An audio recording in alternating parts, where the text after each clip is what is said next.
Okay, so ladies and gentlemen, let's talk about what we're doing today. The first thing that you have to do is, after you have downloaded these two, make sure that you open the first one, the one that is called Introduction Example. Introduction Example. So what we're working on today is looking at our introduction. So in the past, let's see, in the past couple of days or week, we have talked about having an intro paragraph and then having our body paragraphs below, okay? Today we are just focusing on the introduction. Now I'm having some trouble writing on here, so I might have you guys write some things in a minute, but it's not writing for me today. I want you guys to look at your introduction. The one that we've been working on the most that goes into the introduction is our claim or our thesis. Where do we know that goes in our introduction? At the top in the intro. It doesn't go in the intro, but where in the intro? The claim? The claim or the thesis? Yeah. Good. Okay, so your claim or your thesis goes down here. Okay? So this is the one we've been working on the most. All right? But it's time now to do the introduction where we catch people's attention and we give them some background information before we just start talking about our topics. So the first thing it says that we have is a lead. And the second thing that says we have is background information. I'm going to talk about these a little bit separately. Only 5 words. Only 5 words? Huh? The 5 W's? Is that what you see? No, 5 W's, there you go. So it says lead. First of all, our lead is where we hook or we grab attention. So I'm not able to write on here right now because it's not working for me today, but I'd like for you, where it says lead, to write hook/grab attention. And you've probably heard this word hook before. We call it a lead when we do argumentative writing. Where would you have heard the word hook before? When you try to interest the audience. When you try to get the audience interested. Where did we use this earlier in the year? In In our narrative writings. Yeah? Can we delete into a question? You can. It's one of the techniques, and we're going to talk about that in a minute. Everybody uses So there are a bunch of techniques that you can use. Question is one, and we'll talk more about those in just a second. But this is where you grab the reader's attention. And there's about 6 ways I'm going to give you to try that today. The next one is background information. Now, it's like Issa said over here. She said something about 5 words, but it's not 5 words. It's the 5 W's. And I know that they are listed here for you. I want you to write them yourself. Why do you think I want you to write them? We can remember. So that you can remember them. So up here next to it, I want you to write 5 W's equals. Do you guys know what 5 W's or what they are? Yes. Who, what, Who, where, what, where, when, why, and then how we stick on the end sometimes too. So I'd like for you just to write them up here so that you remember them by actually writing.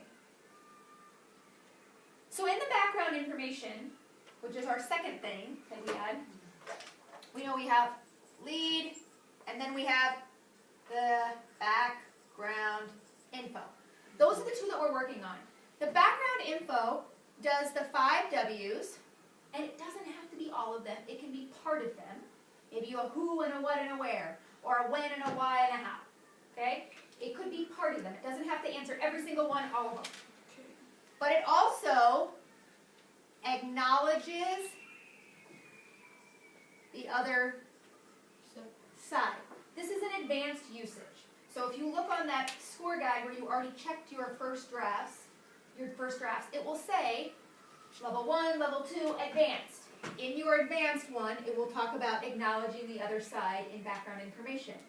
That's the advanced move. If you think you're ready for it, great. If you think you're not, shoot for this one and try later this. Start here, move up. Question? I didn't finish writing the 5 W's. Which ones? They're listed below. Who, what, where, when, Who, how, what, why. where, when, why, and how. But I do want you to write them in your own handwriting, okay? So today we're going to be practicing these 2. So what I'm going to give you is an example lead with the topic that we were working on in class, which was competitive sports. So I'm going to have you scroll down to where it says practice. Can you see it? Okay. So in this practice, it's going to ask you to do a few things. I will tell you, as the teacher, this example here has a lead. It has background information. It does not have a thesis, but you should be able to guess what it is. Okay? So I'm going to read it to you out loud here, and then I'm going to have you, either as I'm reading it or if you need some time after, highlight in yellow what the lead is, highlight in green what the background information is. Everything that you have here is either lead or background. You have to decide where the lead stops and the background begins. Okay? So let's look at this one together. If you want to have your tools out, you can, or you can read first and I'll give you some time. How would it feel to show up for tryouts for volleyball, practice all week, and then not make the team at all? What does it feel like to be not good enough to represent the school? Forcing middle schoolers to try out for competitive sports is highly contested because people hold varying opinions on the issue. Some people argue that tryouts are a time-honored, traditional way to select the best athletes for a middle school team. Others argue, however, that tryouts for competitive sports exclude kids from participating on a team, cause students undue stress, and can lead to unhealthy practices. So I'd like for you right now to take your highlighting tools. See if you can tell, and we haven't talked about lead techniques yet, some of you guessed. See if you can tell where the lead techniques end, and make all of that yellow, and where they begin, the next part for the background, make all of that green. I'm going to pause the video for a second, but I'm going to come around and help you guys with that or check on what you have. All right, as I'm coming around and check you, I'm seeing that some of you are ready for the next step. If you look above for number 2, what does it say you need to do with a green marker tool, not a green highlighter? Find the 5W. Find the 5Ws. So once I have checked you, if you think this part represents a who, you're going to label a who. If you think this part represents a where, you're going to label it a where. Okay? So I'm going to ask you to see what you find of the 5Ws once I've checked your identifications. So if I've helped you with that already, you're ready to move. So let's check and see. What are some of the things that you found on here? What are some of the things that you found on here that represent a who or a what or a where or when or a why or a how? What are some things that we found? Marcos. Some people is a who. Some people is a who. What else is a who on here? Middle schoolers. Middle schoolers. Do we have any more? I don't know. No. What about Athletes. athletes? Okay. What about kids? What about a what? What do we have that's a what? Tryouts. Tryouts. And What about also forcing? I saw somebody had this one in forcing. That's what's happening. What about wheres? Do we have any? Yeah, and the School. middle school team. In middle school, which could also be when. Okay? And also to represent the school. To represent Oh, the wait, school, no. that could be a why. So we have a variety of who, what, where, when, whys, and hows. What I'm going to ask you to do next is part 3, where it says fill in the claim. It doesn't have a claim. Some of us were noticing some of the categories starting to show up here. What would a claim be, and what could you put in there? Okay, so I'm going to ask you to do that in blue. I'm going to have you guys do that for a couple minutes, and I'm going to come around. What could a claim be for this? Remember, if you're getting stuck, we have talked about claims having that should or should not term. It can do it without that, but that's a good way to start if you need a basic level or if you need a medium level and then to branch off and change from there. So if you're looking at claims, what is this saying or arguing that should or should not be happening? That's what I want to see you putting in here as I'm coming around. So the next part we're going to do is learn about what we're going to be putting in, excuse me, ladies and gentlemen, I'll wait for you. What we're going to be putting in our lead and background for our own writing. So you should have the document open that's called Introductions and Argument Writing. It's the one that's listed on the board, and it looks just like this one. This is the one you should be opening in your Notability right now. So, Introductions and Argument Writing. So we've done a practice one, and we've seen a lead, and we've seen background information, and we wrote a claim and thesis. But what I would like to do now is actually have you guys thinking about how you can do this for your topic, not competitive sports or a practice one. You're going to practice for what you could put into your own essays tonight. Did you notice that your homework tonight is to have your introduction in your essay? Meaning, your introduction includes all 3 parts. The lead, the background, and your claim. I know you have your claim or thesis, but you should be adding these 2. Do they have to be in the shared folder with you? It should already be there. If it's not, I haven't been able to make comments probably, and I haven't been able to see it yet. Okay, so I've been trying to get to about 10 or 15 a day, and if I haven't seen yours yet, it's either because it's not where it should be, or I haven't gotten to you. Okay? All right, so let's look at this. The first part says lead. Now, a lead can be of varying lengths. For the essay I'm asking you to write, with 4 to 5 paragraphs, a lead probably shouldn't be much longer than 3 sentences. It says 1 to 3. 1, minimally, 3 is probably your limit. If you have much more than that, your audience is going to look at the length of that introductory paragraph compared to your body paragraphs, and it's going to be uneven. Background information says the same thing, about 1 to 3 sentences. If you have 1, 1, 1, that's a very short introductory paragraph. I'm saying that would be a basic level. Try to figure out where you are. If you're at level 1, if you're at level 2, if you're advanced writer, okay? So my information to you is that we're going to start with the lead, and I have given you 6 different methods. Do you recognize this first one? What is it? What's the first one?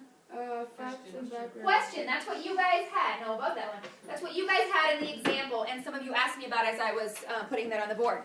So if you look at question, I would like for you to carefully look at the information in red. What does that information in red say? Should not include the word you.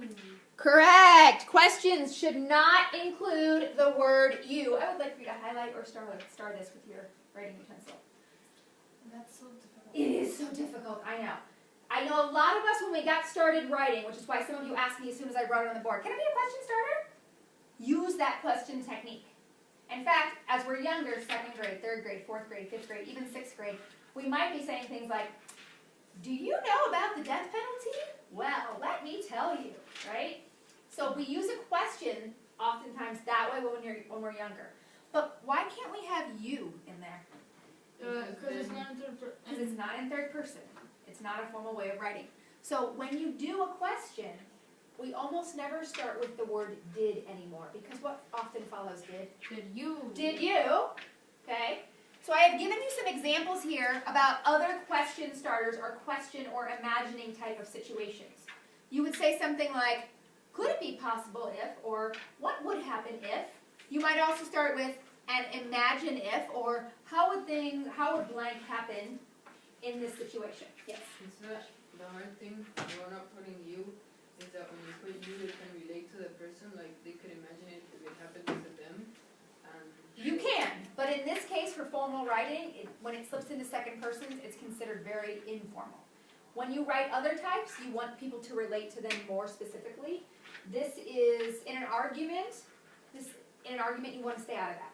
In a blog, in narrative writing, in poetry, you might be able to use some of those different voices. And here, you want to keep it out of that.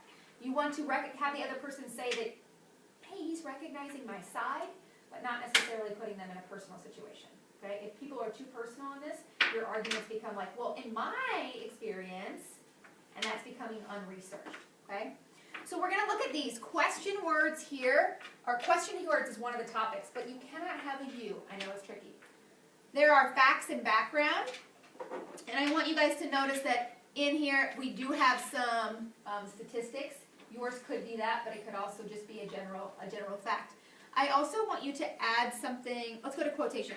Quotation could be a famous quote. You better know what that quote is, or you better research it, not just kind of make it up in your head.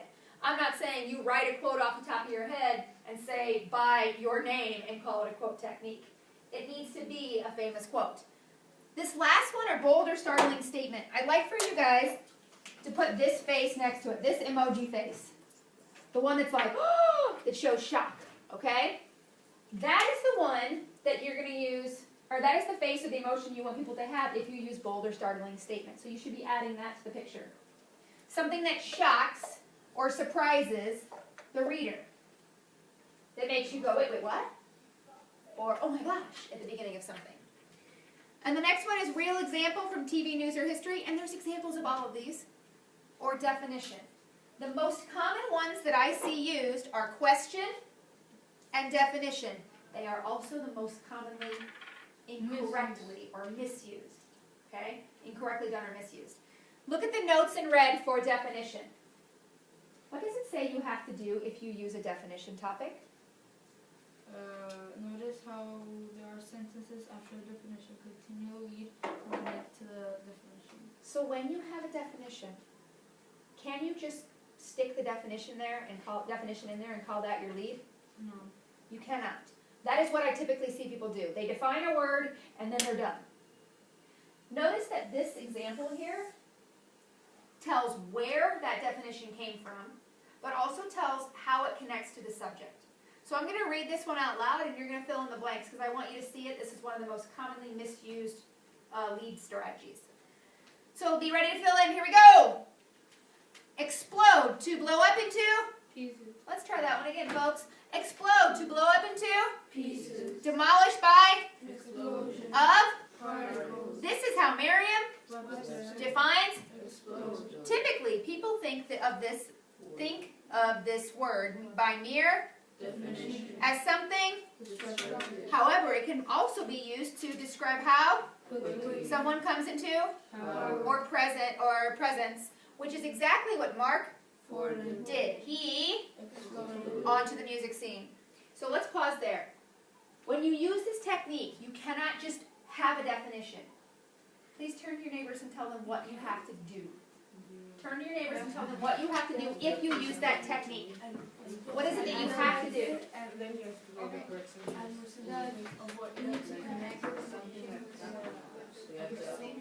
Good quotes, a famous quote, and And tell where it came the from. definition, but explain Girls, how about you guys?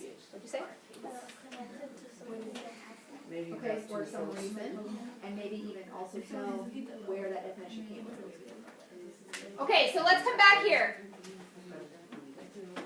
Some of you guys got part of these. Some of you guys got part of these. Some of you guys got half. You have to tell where it's from because Google definition, Merriam-Webster, dictionary.com, there's a variety of places, and while they might be similar, they are not exact. You need to say where that came from because you're quoting it. In addition, you have to connect it to your topic and what you're talking about. So I'm going to tell you that you are going to be thinking about what 5 W's you need or can have about your topic or subject, and what you're going to be doing with these is putting those 5 W's into a couple of these. You're going to try to make some leads. You're going to try to make some backgrounds. You're going to try to put it all together so that you have an introduction or a couple of examples. So let's scroll down. It says, first, we are going to practice writing 3 different leads. So you're going to choose, of those 6, 3 to try. Actually, you're going to try 1 first. Tell me the strategy, show me your example for your topic. Once I check you, you can go on to 2 and 3. Get checked by me first for number 1. So you should try 3 different strategies for leads. Then we're going to go to background. Okay, so we're ready to move on to our next part. I'm going to have you guys pause where you are. Some of you finished your second, some of you got to a third. Let's just stop there. So you might be able to use those examples tonight in your homework. Raise your hand if you think what part of what you have or all of what you have and one of them is going to be added. Me, one of them. All right, so that's the idea, is that you have one or part of something that you can use tonight to add in. I'd like for you guys to go down to the second part, background information. So these are downloadable if you just came. Okay. So background information is the second part. We have the lead. Check. We've practiced that. Now you know what to do. We're ready to go on to background. Background information discusses the 5 W's. Who, what, where, when, why, how. But it also, perhaps, if you're ready for it, emphasizes the points that you expect the other side will bring up. So that they know before they even get into your body, hey, this person's educated. Hey, this person has thought it out completely. So what I'm going to ask you to do is think about what the 5 W's of your topic would be. What are the 5 W's of your topic? And there might be multiple who's or multiple what's, but no where's. There might be multiple when's, but no why. Okay? There might be a couple different things that have overlap. That's why you're not required to do all 5 W's. You're required to think about all 5 and choose a couple. So first, we're just going to fill this out. I'm going to give you guys a couple minutes. Think about some of these underlying questions here.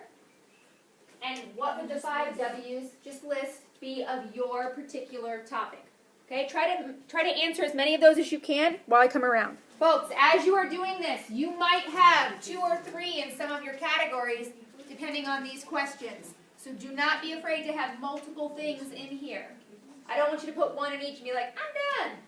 Look at all of these helpful questions to try to get your brain thinking. Some of you are finding that you have 2 or 3 in each category, and or in some and 1 in the others. I'm going to pause you where you are because most of us are finishing up. Let's talk about what we found. So I'm going to shrink this so I can see multiple parts. So you have filled in what you found on your 5 W's. Now the next part has some examples of how we do the advanced portion. What did I say the advanced portion included for your background information? The recognizing the other side. Recognizing the other side. So if you think you are ready to try to recognize the other side in your introduction, this is a place where you can see some examples of how to do that. If you are not ready yet, stick with your 5 W's and then see how that works out. You can always go back and add it. Because the last part of this, we're not going to do the clam, we already wrote it. The last part of this says, practice writing background information in 2 different ways. So you're going to start doing one here, and then once you finish and get that checked, you're going to move to here. So I'd like for you to think about how you can arrange your 5 W's. Maybe you talk about a who, a what, a where, and some advanced other side in this one. In the next one, maybe you talk about a what, a where, a when, and a how, and maybe try the advanced one if you hadn't already. So you're going to try 2 different times in here, just 2 different ways you could make your background information work. One of those, or parts of both, might go into your final lead for tonight. So we're working on practicing now, and we're working on getting checked on the first one before you move on. Raise your hand if you think you're going to try the advanced part that has the other side. If you are, I see some of us with our hands. If you are, please notice what it says here. Your side or position should be mentioned second. You always say the other side first. Although this happens, here's what I think. But Even though you don't want me to go to the party, let me tell you why I should. it's kind of, it's good in a way of getting information and proving the other side wrong, but it's also weaker because it's giving the other people the other side so that they can maybe. It is, but you are saying the other side. I can mention them. Yes, but you have to do that because if you only mention your side, the other side is completely turned off. They are saying, this person is not educated, this person has not thought about this clearly. That's what Right, that's why when you do your body paragraphs that we talked about yesterday, your counter arguments are not paragraphs. How long were we talking about them being yesterday? A sentence, maybe 2. Okay? So like, imagine that you're arguing with your parents about why you should be allowed to go to somebody's party. maybe the thesis should have the other side. The thesis is one statement. That's why, even though You can do that. That probably, it's a way to combine your background, perhaps, into your thesis. That's a little bit more of an advanced method, yes. If you want to talk to me about that, we can. Okay? But you do need to say, Mom and Dad, even though you don't want me to go to this party because you're worried about whatever's happening, let me give you this reason, this reason, this reason, this reason, this reason, all this proof of why. If you're just like, I should go to this party, it sounds a little unresearched. It sounds a little bit one-sided, like you haven't considered the other side. Because all of these topics that you're arguing are two-sided. Most of us are saying that even though there are benefits to this one thing, here's what, this side is different. It's very uncommon to have an argument where you're like this. I am 100% on this side and I am 0% on this side. Most of us can say, I'm 20%, 80%. Okay, I can recognize the benefits of the other side. In fact, we kind of talked about this at the beginning of the unit. If you cannot or are not open-minded enough to see the other side, you are not going to be able to win your argument. And your audience is going to be completely shut down in terms of listening to you. So let's try to practice this one right here. I'm going to come around and help and check. Okay, so once we have finished this, you guys need to be deciding what you're going to be putting into your introduction tonight. You have practice leads, you have practice backgrounds. Put them together and make your intro for tonight. That is your homework. Make sure that you have that all done in your Google Doc